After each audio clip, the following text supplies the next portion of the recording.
Welcome to Life Stories, where every tale is a journey of love, loss, resilience, and redemption.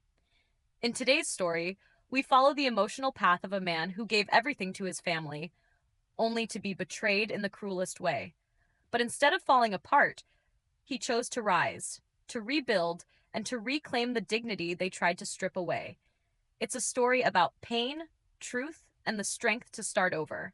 Don't forget to subscribe to Life Stories to begin today's powerful journey. This is a story you won't want to miss.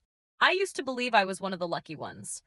By 45, I had everything society tells you to strive for: a beautiful home in Boulder, Colorado, a wife I fell in love with back in college, two children I adored, and a construction business I had built from nothing.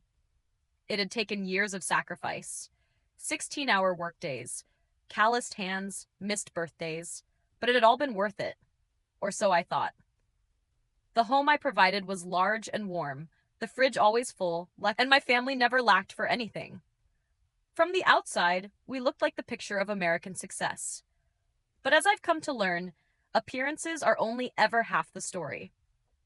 My wife, Rachel, once the girl who danced barefoot in college courtyards, now barely looked up from her phone at the breakfast table. Our son, Jake, would grab a bagel and breeze out the door with a grunt. Chloe, our daughter, would sit in her own bubble, earbuds in, lost to some influencer's perfect online world. I tried to reach them. I suggested family trips. Maybe we could drive up to Estes Park this weekend, I offered one morning. Jake just snorted, "Pass. Got plans with actual cool people." Chloe didn't even lift her eyes, muttering, "No one even takes pics in places like that, Dad." I had paid for those designer sneakers on their feet. I had built the very roof over their heads, and yet I'd become invisible. I remember the day everything changed. I was sipping coffee before heading to a job site in Fort Collins, and Rachel, as usual, was glued to her phone. She smiled once, genuine and soft, the kind of smile she hadn't given me in months. Only it wasn't for me. I didn't ask. I already knew the answer. Later that day, she sent a text. "Don't bother rushing back tomorrow. Taking the kids to Denver for the weekend. Need space to think about us." That word, space, hung in my chest like frost on a winter window. I walked through the empty halls of my home that evening, and something felt off. There was a cologne scent in our bedroom that wasn't mine, a charger plugged into her side of the bed, restaurant receipts for nights she claimed to be at book club. It wasn't just suspicion anymore. It was confirmation. I found an old flash drive in my office drawer labeled insurance. Years ago, I'd installed a security system after a break-in scare. I had forgotten it was still saving video files. Curious, I checked. My heart stopped. There she was, Rachel, bringing another man into our home. Not once, but often. Tall, smug, wearing a luxury watch. I recognized him immediately. Grant Wallace, or so he called himself. He'd been attending our neighborhood association meetings, smiling, shaking my hand, standing in my living room. What broke me wasn't the bedroom footage. It was the kitchen. My kitchen. Rachel, Grant, Jake, and Chloe all sitting at the island like some twisted, rebranded version of my family, laughing. "You really need to finalize the divorce," Grant said, draping his arm over Rachel. "I've got people who'll make sure David doesn't keep much. The house, the business. We'll get it all." Rachel smiled. "He's so busy working, he hasn't even noticed. I've been moving money for months." Jake held up his new phone, laughing. "Thanks for this. By the way, Grant, Dad's basically your ATM."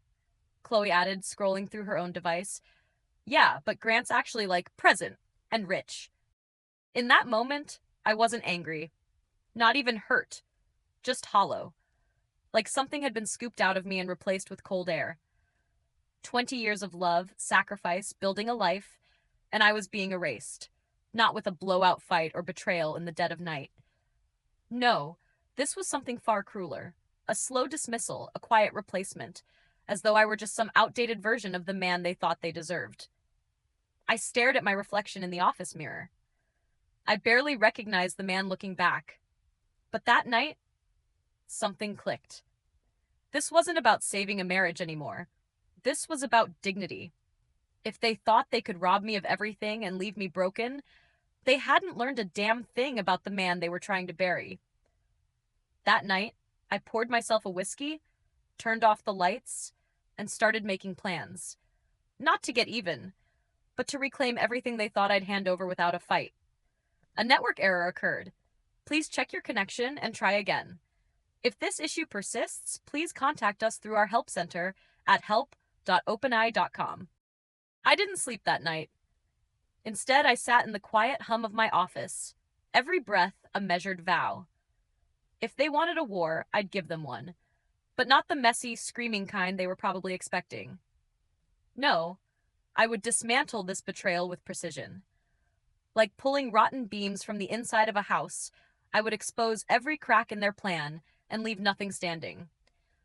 The first thing I did was check the financials. Rachel had withdrawn over $170,000 from our accounts in just 6 months. Small, frequent transactions meant to stay beneath the radar. But I noticed. Expensive dinners, hotel bookings disguised as retreats, luxury watches. Not for herself, but for Grant. For him. I hired Ray Drummond, an old friend, a private investigator, and one of the few people I still trusted. Within days, Ray uncovered the truth. Grant Wallace didn't exist. His real name was Nathan Walker, and he had a long trail of destruction behind him. He was a scammer who preyed on families like mine, grooming the wife, seducing the kids, helping them siphon out assets before disappearing with the cash. But this time, he had picked the wrong man. Over the following weeks, I rewired the house. Literally.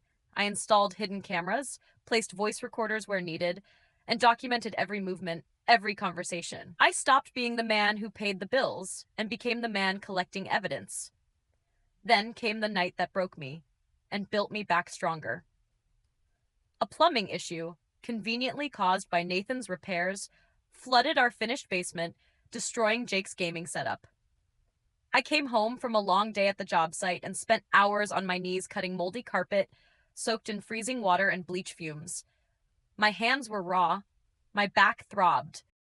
At 3 a.m., they returned, Rachel and the kids, fresh from dinner with Nathan. "You missed a spot, as usual," she said, smirking. Jake pulled out his phone and started filming me. "He's not a dad," he said to his TikTok followers. "Just an ATM with a pulse." Chloe laughed. "Don't stop, Dad. We need this done before Mom's boyfriend moves in tomorrow." Rachel crossed her arms. "You should sign the divorce papers. Nathan's converting your workshop into a home gym." I didn't flinch. I didn't speak. I just kept slicing the carpet, quiet and steady as their cruelty echoed above me. When they finally went upstairs, I stood alone in that ruined basement, filmed the damage, then walked into my secret workroom behind the furnace, where I had been setting up my own war room. The recordings, the bank trails, the documents, they were all there. Proof. Truth. I'd created something they hadn't expected. A man who'd stopped asking for love. A man who'd started reclaiming his name. By dawn, I was gone. I left a single note on the counter, taking some time to think. Back in a week. But what I didn't say was this. I wasn't leaving to escape. I was leaving to strike back. Not out of rage, but out of principle. If they thought they could steal everything I'd built and call it liberation, they were about to learn just how dangerous it is to corner a man who gave them his life, and now had nothing left to lose. I checked into a modest hotel in Denver under the name Daniel Morgan, paying in cash. From the 5th floor, I could see the lights of the city flickering like distant promises. For the first time in years, I could breathe. No cold stares, no sarcastic jabs, no footsteps above me as another man wandered through my home. But this wasn't a retreat. It was the command post. Ray called the next morning. "You were right," he said, voice gravelly. "Nathan Walker's real name is Neil Pritchard. He's run this con in 3 other states, Arizona, Nevada, and Washington. He seduces the wife, manipulates the kids, drains the accounts, and disappears." "And my kids?" I asked. "Jake's skipping school. Chloe's grades are tanking. Your wife doesn't seem to care. But Neil? He's playing super dad. Bribes, charm, the whole act." It should have broken me. But instead it centered me. This wasn't just about betrayal now. It was about justice. For me, and for all the families this man had destroyed. I called in old favors. Elaine, a bank manager I once helped through a tough renovation. Thomas, a retired detective turned security head, and Sophia Baker, my oldest friend and a bulldog family lawyer who had warned me about Rachel years ago. We worked fast. I moved assets into protected trusts. I gathered every receipt, every shred of financial misconduct. I reviewed hours of recordings of Rachel and Neil scheming, proof that they weren't just leaving me, they were robbing me blind with a smile. 3 days later, I walked back into my house at exactly 7 p.m. Rachel, Neil, Jake, and Chloe were all in the living room, divorce papers laid out like victory flags. David, Rachel said sweetly, we were worried. I set my bag down. I doubt that. I turned to Neil. Or should I say, Neil Pritchard? The flicker of fear in his eyes confirmed everything. I dropped a folder on the table. Accounts frozen, assets protected, credit cards disabled. The house is in a trust. Legally, you're all just guests here. Rachel grabbed the documents, her face draining as she read. You tricked me. No, you signed. You just never bothered to read. I pulled out my phone and played a recording. Neil, once we clean him out, we move to California. Rachel laughed in the background. He's so busy working, he doesn't notice anything. Jake and Chloe looked stunned, but not as stunned as when they realized their bank accounts were empty. Their college funds were now locked, their spending habits halted. This is abuse, Chloe cried. No, I said. This is consequence. That night, I ate dinner alone. No one showed. But I didn't need them to. In the weeks that followed, Neil fled the state, only to be arrested on federal fraud charges. Rachel signed the divorce papers, on my terms. Jake began working at my construction site. Chloe slowly started to act like a daughter again. And me? I didn't just rebuild my life. I reclaimed it. They had tried to make me invisible, forgotten, replaceable. But in the end, I became something they never expected. Unbreakable. It's strange how life has a way of breaking you open, just enough for the light to pour in. 1 year ago, I was on my knees in a flooded basement, my children laughing behind a phone screen, my wife already moved on in her heart. They didn't just betray me, they erased me. I was no longer a man to them, just a provider, just a wallet with a heartbeat. But they underestimated the quiet kind of man, the one who builds things with his hands, the one who watches, plans, and doesn't speak unless he means it. They thought they could take everything and leave me hollow. Instead, they gave me clarity. Today, I stand taller, not because I got revenge, but because I found peace. My son works beside me now, sweat on his brow, pride in his craft. My daughter laughs without cruelty. My ex-wife lives a quieter life, and we co-parent with respect, if not closeness.